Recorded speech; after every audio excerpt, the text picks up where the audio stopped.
Bonjour les enfants, deuxième leçon d'école biblique. La dernière fois, nous avons parlé de la mort de Jésus, la crucifixion, ce qu'on appelle la passion, parce que passion, ça veut dire souffrir, hein, la souffrance, c'est la mort de Jésus. Maintenant, on va parler de la suite, puisque c'est comme dans les bonnes histoires, ça se finit bien. Qu'est-ce qui se passe après sa crucifixion? Qu'est-ce qui se passe après sa crucifixion? Ils le mettent au tombeau.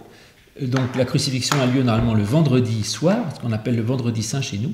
Ils le mettent au tombeau, ensuite samedi, on ne sait pas très bien ce qui se passe, et puis dimanche matin, il se passe quelque chose qu'on fête au moment de Pâques, ça s'appelle la résurrection, et on va voir comment c'est raconté dans l'évangile de Jean, au chapitre 20. Alors lisons Jean 20, 1 à 10. Le premier jour de la semaine, Marie de Magdala se rendit au sépulcre dès le matin, comme il faisait encore obscur. Juste, vous savez que sépulcre, c'est un mot un peu ancien pour désigner un tombeau. Hein, donc en fait, ils se rendent au tombeau. Oui, c'est un peu particulier dans ce pays où il fait très chaud, où il y a beaucoup de cailloux. On n'enterrait pas les gens dans des tombes comme on fait actuellement. On les mettait dans des grottes. Et puis on fermait la grotte avec une pierre. Voilà, une grosse pierre roulée qui était devant, qui fermait la porte. Donc ils se rendent au sépulcre dès le matin, comme il faisait encore obscur. Et elle vit que la pierre était ôtée du sépulcre. Oui, c'était pas évident parce que la pierre était énorme, donc une personne toute seule n'arrive pas à la rouler. Hein. Elle courut vers Simon-Pierre et vers l'autre disciple que Jésus aimait et leur dit: Ils ont enlevé du sépulcre le Seigneur et nous ne savons où ils l'ont mis. Oui, juste Simon-Pierre, Pierre c'est l'un des apôtres, il s'appelait Simon, Simon c'est son vrai nom, Pierre c'est son surnom parce qu'il était costaud comme le roc.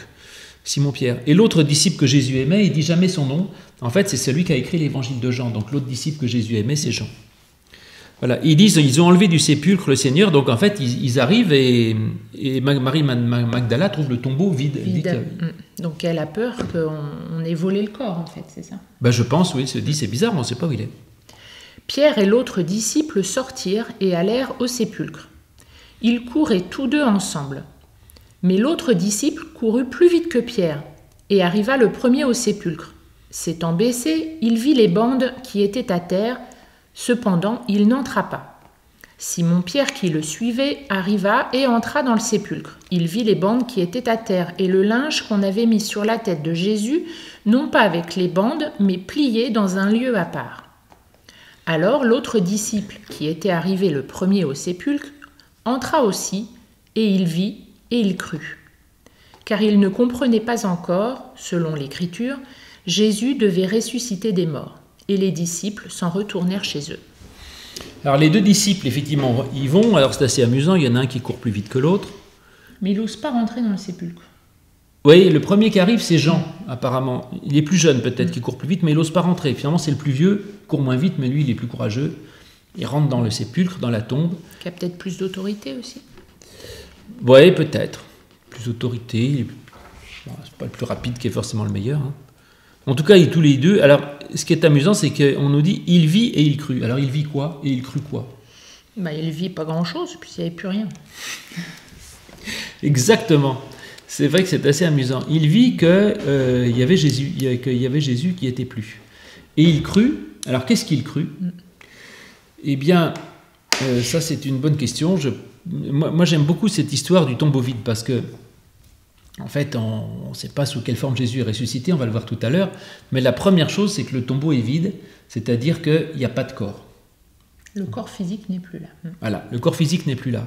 Et donc, pour moi, je ne sais pas ce qu'il est devenu, parce qu'ils ne disent pas non plus d'ailleurs, hein, on n'en sait rien, mais ça veut dire qu'aujourd'hui, si on croit en Jésus, c'est que le corps physique de Jésus, sa dépouille mortelle, n'a aucune importance. Parce que Jésus, il n'est pas dans une dépouille mortelle, il n'est pas dans un tombeau, ce n'est pas un cadavre. Jésus, il est spirituellement présent, il est au ciel, il est invisible. En tout cas, il n'est pas enfermé dans un tombeau. Donc Jésus, on ne peut pas l'enfermer dans un tombeau, de même que, je dirais, nos grands-parents ou ceux que nous avons aimés qui meurent, ils ne sont pas enfermés dans un cimetière, ils ne sont pas enfermés dans une tombe, ils sont vivants au-delà, dans nos cœurs, dans nos esprits, ils sont en Dieu, ils sont éternellement ailleurs, spirituellement, mais ils ne sont pas enfermés dans un tombeau. Dans un tombeau, il n'y a rien de très intéressant, En fait, il n'y a rien de vraiment intéressant dans une tombe ni dans un tombeau.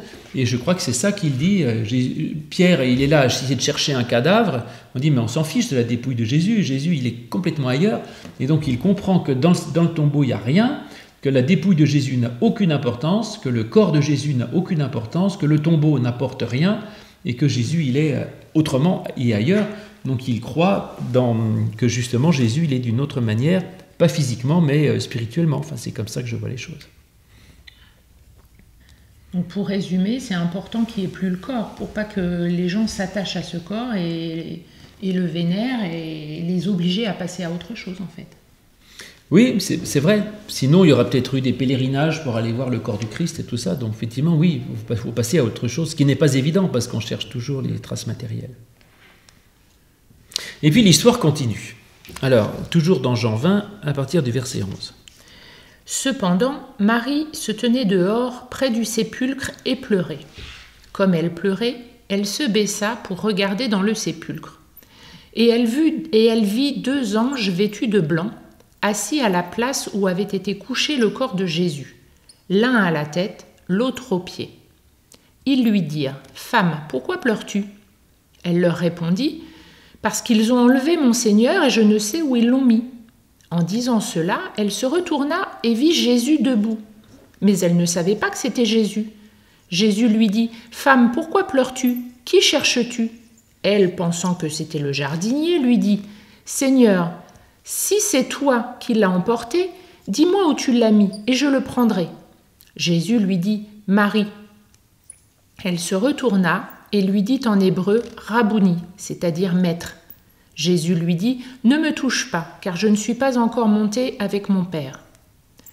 Mais va trouver mes frères et dis-leur que je monte vers mon Père et votre Père, vers mon Dieu et votre Dieu. » Marie de Magdala alla annoncer aux disciples qu'elle avait vu le Seigneur et qu'il lui avait dit ces choses. Donc voilà, ce coup-ci, on a vraiment une apparition de Jésus. Jésus qui apparaît à Marie-Madeleine.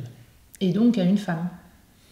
Alors donc à une femme, c'est vrai que la première témoin, il y a un féminin, témoin, de la résurrection du Christ, c'est une femme.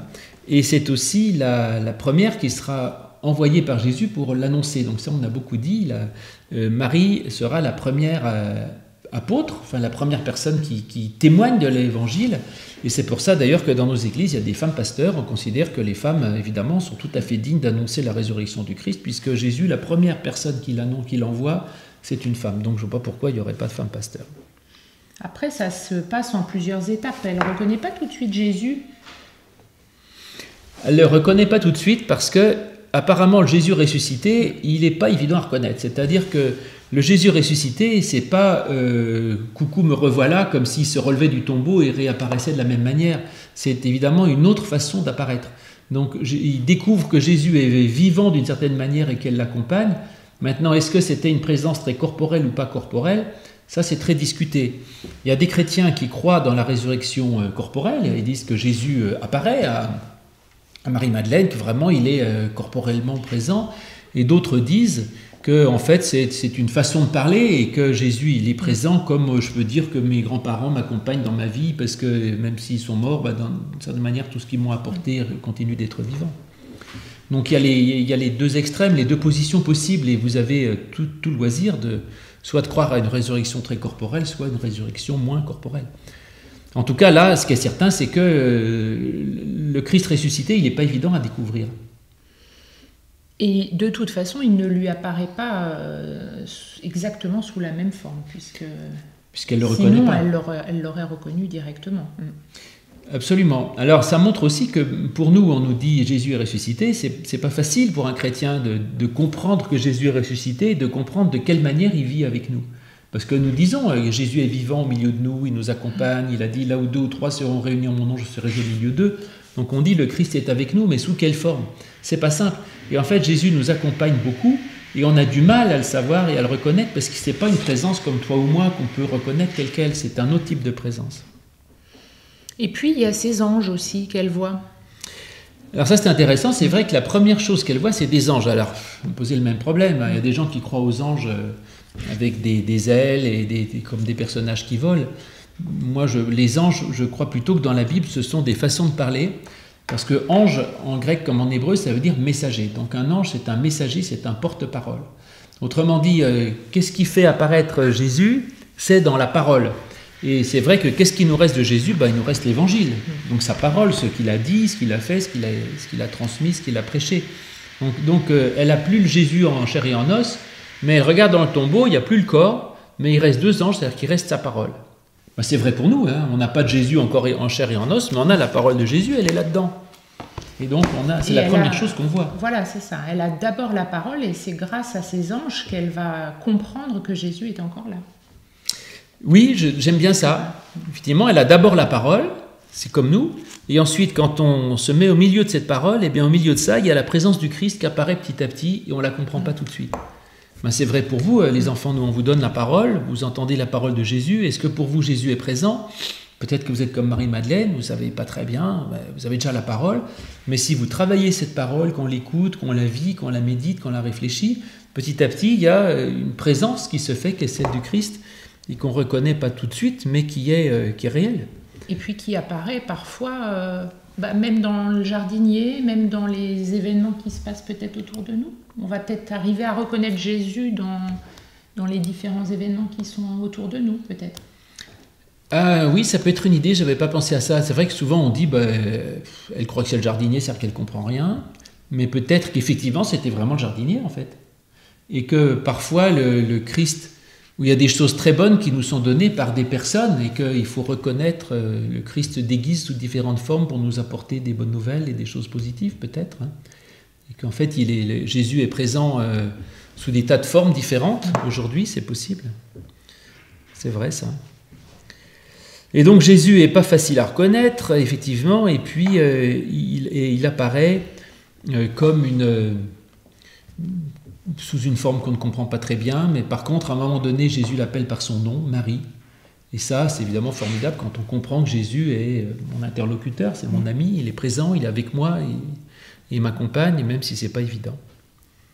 Et quand Jésus nous rencontre, qu'est-ce qu'il nous fait? Il nous dit, allez, va l'annoncer. Donc il l'envoie pour témoigner.